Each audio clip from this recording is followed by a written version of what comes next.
Hello, welcome. This is lesson 16, which roughly covers pages 93 to 103 of the Automate the Boring Stuff with Python textbook.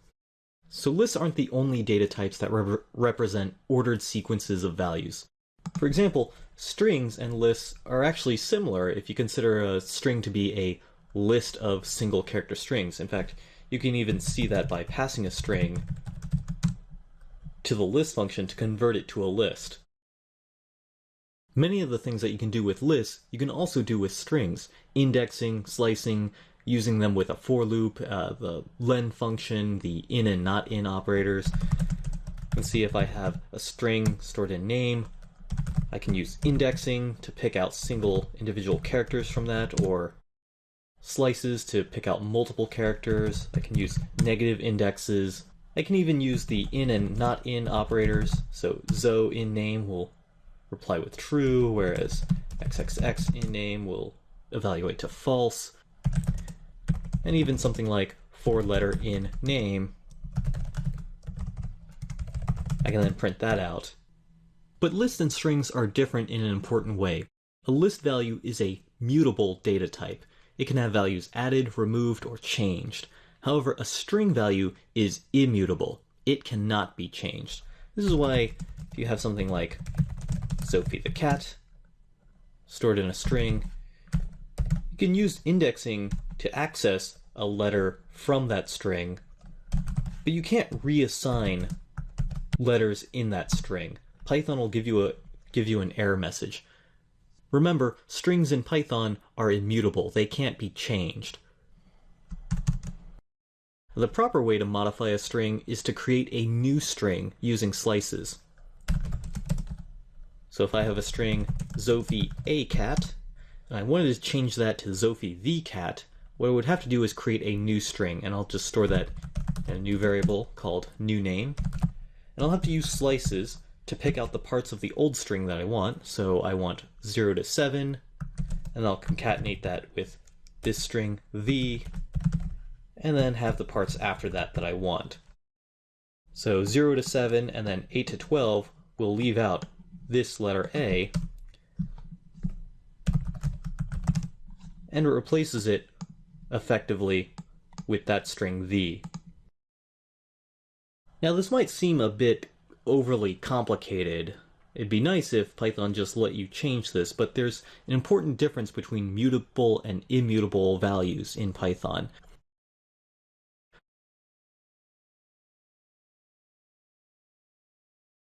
So as you've seen before, variables store strings and integer values like this. Spam equals 42. You can have something like cheese equals spam.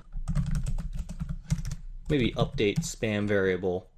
So spam equals 100, and then cheese, which we had assigned here to be spam back when spam was equal to 42, will then be set to the value 42.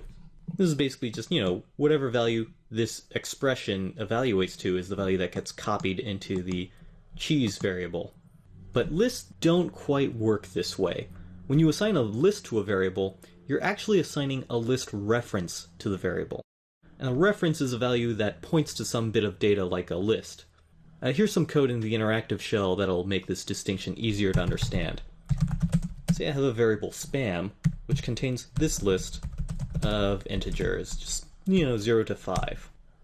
And now I want to assign the variable cheese basically that list, spam.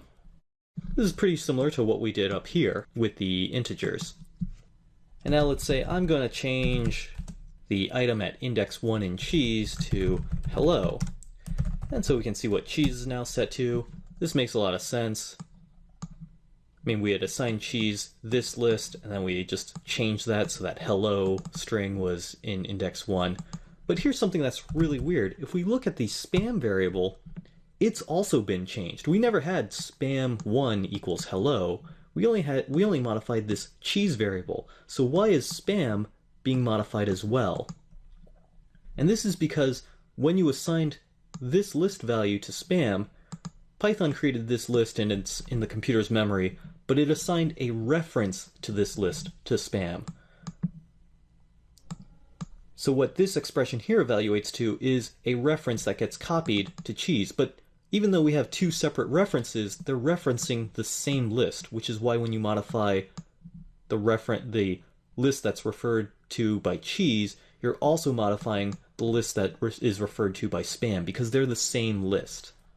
Figure 4-4 might make this a bit easier to understand. Here in that first step, we have spam equals 0, 1, 2, 3, 4, 5. So this, behind the scenes, Python creates a list that's somewhere out in the computer's memory, and what it actually stores in the spam variable is a reference. And references have weird IDs that are really complicated. This is just something that Python internally has. In the next line, when you assign cheese equals spam, what you're actually doing is not copying this list value, you're actually just copying this reference to the cheese variable. But this reference still references the exact same list that spam is referencing right here. And that's why whenever you have cheese1 equals hello, saying, okay, I'll just find this list that cheese is referring to, and then I'll update it to have hello string at index 1. But as a side effect, that's also updating what the spam variable refers, the list that the spam variable refers to.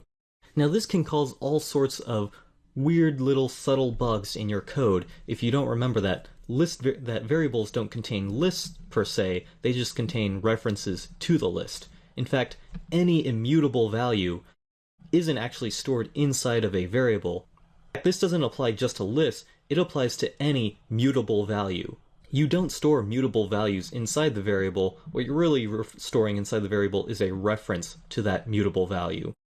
Immutable values like strings and tuples don't have this problem.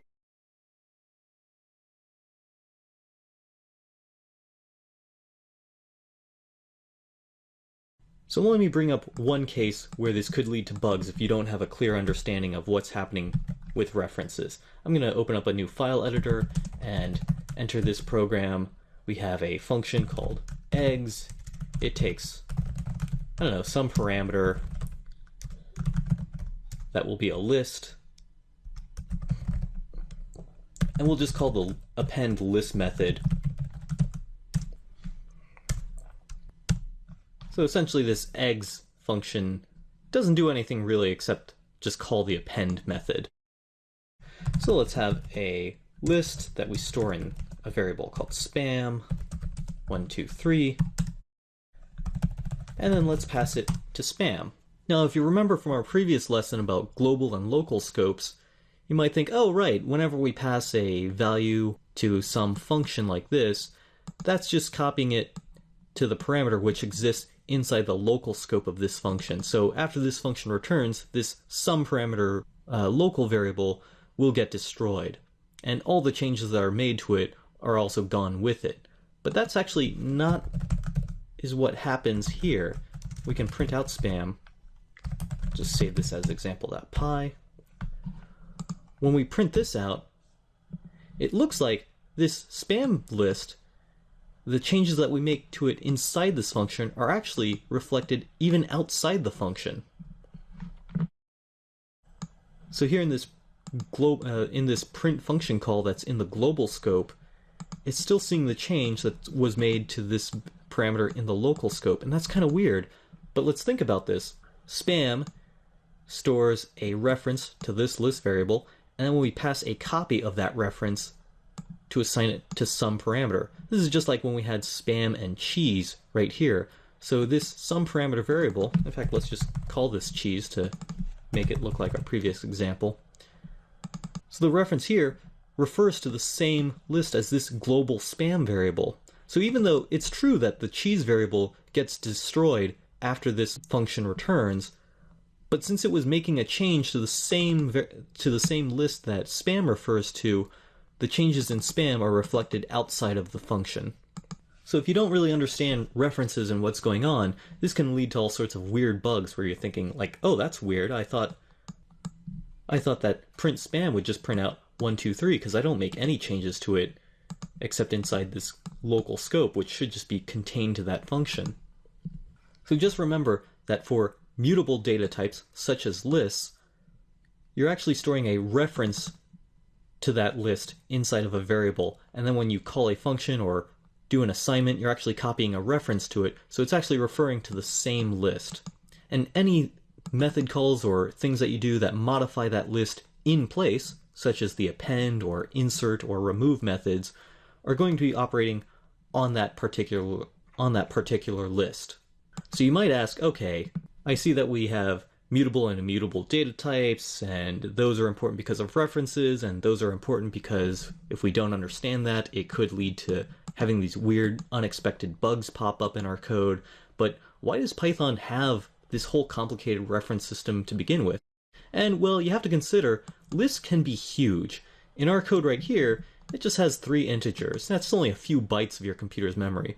But say that this was, I don't know, 4 billion integers instead of just, these 3 right here. Then it would be a huge problem to copy that entire list with all 4 billion values every time you make a function call right here. So as a default sort of shortcut, it just stores this list once, and instead it just assigns a really cheap and easy to handle list reference to this variable. And then that list reference gets copied because it's just, a few bytes in memory. It just points to this what would be a gigantic 4 billion item list. And so that's a really computationally cheap thing for the computer to do, and that's why Python has that set up that way. Which is all well and good, but sometimes you actually might want to have a completely separate list. So how could you do that? Well, there's a module called the copy module. We can import that. And the copy module has a function called deep copy, which can make a total copy of this list. So it doesn't just copy the reference to this list, it actually creates a brand new list that just happens to have all the same values here, and it returns a reference to this new list. So if we had, say, spam equals a list that has the letters A, B, C, D in it, and we wanted to copy that list and make a brand new copy, not just copy the list reference, we could call the copy module's deep copy function, pass spam to it. And what this does is it creates a brand new list based off of the values in this list and returns a reference to that new list. So now we can make all the changes we want to this cheese list because it's actually a separate list from the one in spam. So modifying cheese doesn't modify spam. That's kind of complicated. You might want to watch this video again just to go through why we have mutable and immutable data types and why we have references and the kind of tiny little bugs that can crop up if you don't quite understand what's happening with references. Here's one more list concept that's fairly easy to understand. So in most cases, the amount of indentation for a line of code in Python tells what block it's in, but there's an exception to this rule. For example, lists can actually span multiple lines of code. So if I had a list that's like right here, I could actually begin this on a brand new line, and Python's not looking at this indentation to say, oh, this code must be in a separate block. Python is smart enough to realize, oh, you're still in the middle of typing out this list. You just wanted to make this code look a little bit more readable by having everything line up like this. And it'll consider that to be a single line of code. This in particular is nice because if you have several dozen values, you don't need to cram it all on one line that just starts wrapping around. You can just make your code a little bit easier to read. In fact, you can do this even when you don't have lists by using the /line continuation character. Now this is not the same as the division operator slash, but rather it's the opposite slash. So you could have code that says 4 score and 7, and then I'm concatenating this string, but maybe when I'm typing this out in the file editor, I'm running out of space over here, or I'm making this line too long. I can just add this slash, and this line continuation slash character tells Python, okay, ignore the indentation on the next line. I'm just continuing this previous line. I'm not starting a new block or ending a block or anything like that. And then you can complete the rest of that Python instruction. we could have something like this, and this is basically the exact same as what this code does. It's just that line continuation slash says this line continues on the next line, so don't pay any attention to its indentation. To recap, strings can do a lot of the same things that lists can do. It's just that strings are immutable data type. Immutable values like strings can't be modified, quote, in place. Mutable values like lists can be modified in place. And variables don't contain lists, they actually contain references to lists. So when you're passing a list argument to a function, you're actually passing a list reference. And changes made to a list inside of a function will affect a list outside of the function. And finally, the slash line continuation character can be used to stretch Python instructions across multiple lines.